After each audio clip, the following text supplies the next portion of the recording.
So I got this amazing question from Caitlin. She wrote, I'd like to know how to honor your parents when you don't agree with them at all and feel like they're trying to control your life.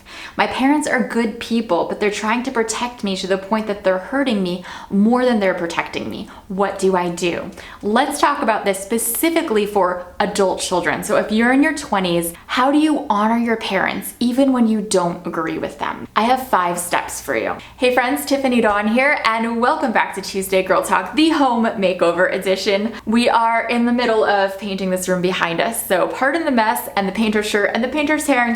And if you're new to this channel, it's all about helping you build healthy relationships so that you can feel secure. So feel free to hit that subscribe button and come join us every Tuesday for more Girl Talk. So there comes a time in the life of every child when they become an adult. And suddenly your relationship with your parents starts to change. The roles change because now your decisions are yours to make, your choices are yours to make. And so that parent-child dynamic starts to change. And the way that you interact together is no longer parent and child, it's parent and adult child. And I think that transition is hard for any family, but it's especially difficult if you come from a family where there's a lot of dysfunction or hurt or control, and that can make this transition so much harder. So let's talk about this. How do you honor your parents without agreeing with them? I have 5 steps for you today. Step number 1 is listen with honor. Here's the thing, we often read the Bible and think that honoring our parents means obeying them, but honor does not equal obeying. Now, I'm a big fan of asking my parents for advice. I'm 32 and I still ask my parents for advice on like everything, but I don't always act on their advice. I always want it, I want their perspective, but I don't always choose to act on it. As an adult, honoring your parents does not equal obeying them.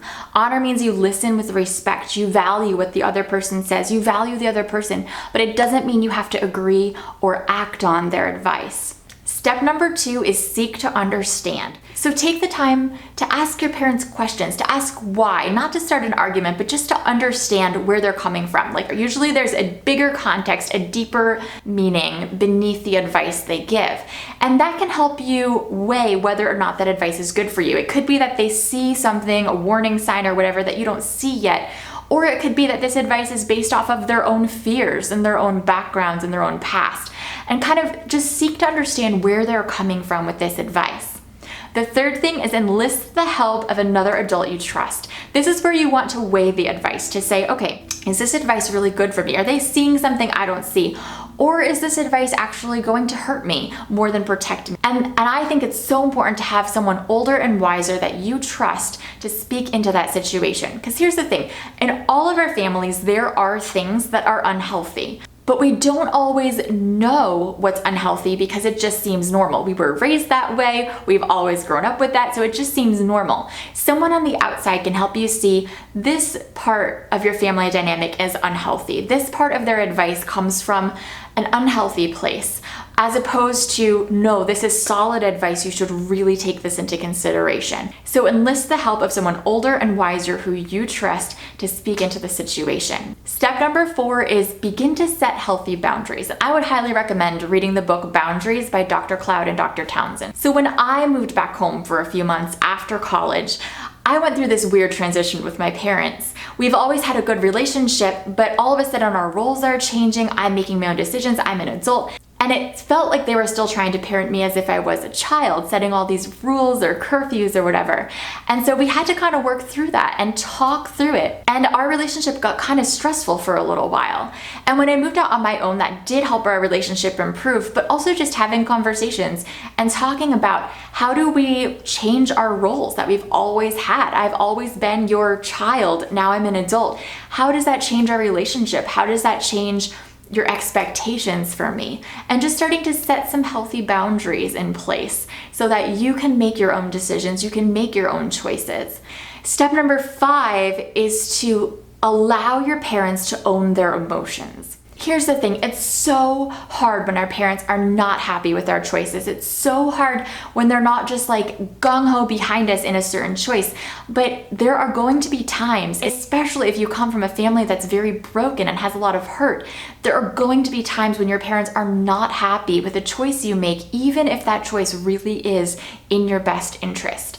And so you have to realize that it is not your responsibility to make your parents happy. Their happiness is not on you. And if you think it is, then that leads to a codependent relationship. So you have to realize that it's okay if you step out and say, you know what, this decision is really important to me. I really think I need to do this, even though they don't want me to.